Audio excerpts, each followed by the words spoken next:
Hello everyone, आप सब कैसे हैं। आप देख रहे हैं अपना यूट्यूब चैनल।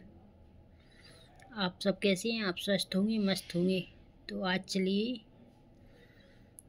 फिर से सामान्य ज्ञान, जो कि हर कंपटीशन की तैयारी के लिए मेन है। तो आइए सीखते हैं क्वेश्चन आंसर। पहला है, किशोर न्याय बालकों की देखरेख एवं संरक्षण अधिनियम 2000 का विस्तार होगा। किशोर न्याय बालकों की देखरेख एवं संरक्षण अधिनियम 2000 का विस्तार होगा जम्मू और कश्मीर को छोड़कर भारत पर। इस पर जम्मू और कश्मीर को छोड़कर संपूर्ण भारत पर।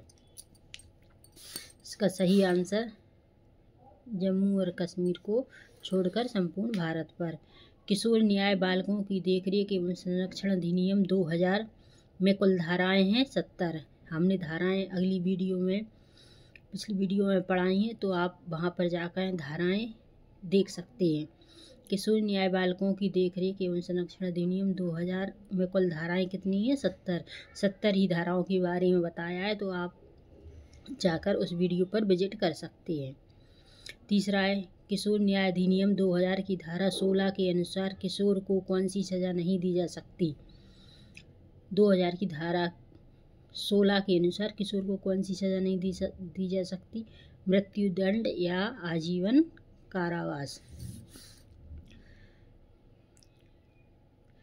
घरेलू हिंसा से स्त्री का संरक्षण अधिनियम 2005 में कुल कितनी अध्याय और धाराएं हैं? घरेलू हिंसा से स्त्री का संरक्षण अधिनियम 2005 में कुल कितनी अध्याय और धाराएं हैं? 5 अध्याय और 37 धाराएं हैं। 5 अध्याय और 37 धाराएं हैं। क्वेश्चन नंबर 5, घरेलू हिंसा से स्त्री का संरक्षण अधिनियम 2005 का विस्तार कहाँ तक है? घरेलू हिंसा से स्त्री का संरक्षण अधिनियम 2005 का विस्तार कहाँ तक है? इसका विस्तार जम्मू कश्मीर राज्य के सिवाय समस्त भारत पर है। तो इसका आंसर यही हो जाएगा। इसका विस्तार जम्मू कश्मीर राज्य के सिवाय समस्त भारत पर है। क्वेश्चन नंबर 6, घरेलू हिंसा से महिलाओं का संरक्षण अधिनियम 2005 की किस धारा के अधीन अपील के बारे में प्रावधान है? किस धारा के अधीन? 29 धारा के अधीन प्रावधान है। घरेलू हिंसा से महिलाओं का संरक्षण अधिनियम 2005 कब पारित हुआ था? घरेलू हिंसा से महिलाओं का संरक्षण अधिनियम 2005 कब पारित हुआ था? 13 सितंबर 2005 को। घरेलू हिंसा से महिलाओं का संरक्षण अधिनियम 2005 की धारा 12 के अंतर्गत कौन आवेदन पत्र प्रस्तुत कर सकता है? क्वेश्चन ध्यान से समझिए। घरेलू हिंसा से महिलाओं का संरक्षण अधिनियम 2005 की धारा 12 के अंतर्गत कौन आवेदन पत्र प्रस्तुत कर सकता है? व्यथित व्यक्ति, संरक्षण अधिकारी, व्यथित व्यक्ति के निमित्त कोई भी अन्य व्यक्ति। तो इसके तीनों आंसर सही है। इसका आंसर हो जाएगा उपरोक्त सभी। तो चलिए क्वेश्चन नंबर 9, घरेलू हिंसा से स्त्री का संरक्षण अधिनियम 2005 की कौन सी धारा के अंतर्गत घरेलू हिंसा को परिभाषित किया गया है? कौन सी धारा के अंतर्गत? धारा 3 के अंतर्गत।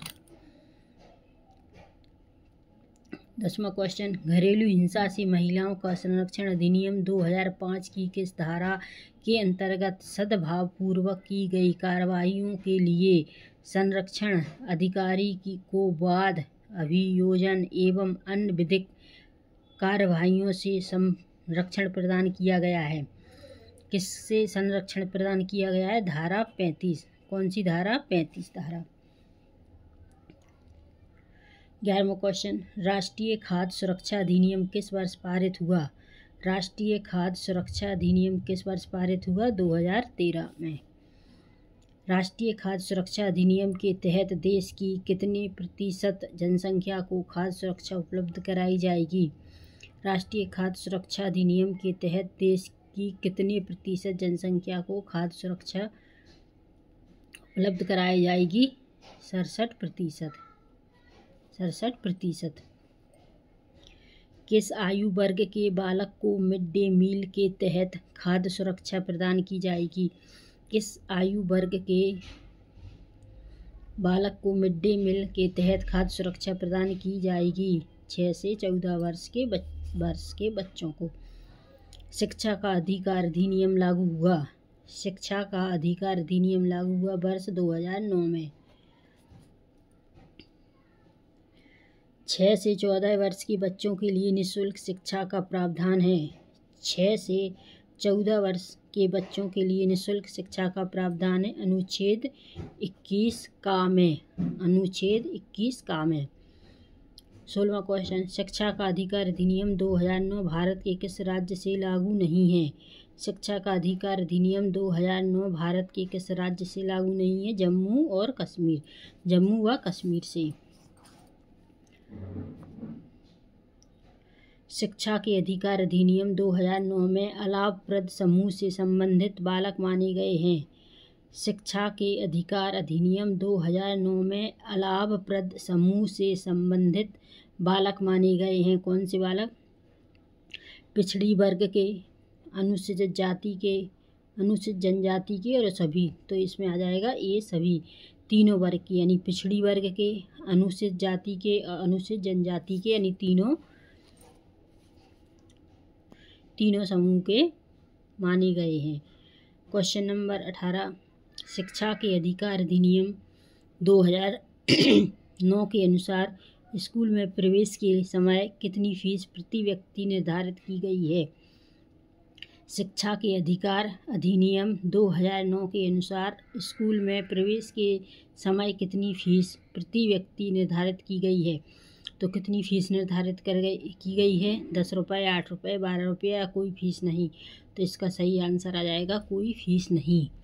शिक्षा के अधिकार अधिनियम 2009 के अनुसार स्कूल में प्रवेश यानी स्कूल में एडमिशन लेने के समय कोई भी फीस नहीं लगती है। आई होप यू कि आपको ये धारा के क्वेश्चन आंसर अच्छे लगे होंगे। आई होप यू ऐसी वीडियो को पाने के लिए हमें फॉलो कीजिए, सब्सक्राइब कीजिए एंड लाइक कीजिए। तो चलते हैं अगली वीडियो में, फिर मिलते हैं। Thank you. राधे राधे।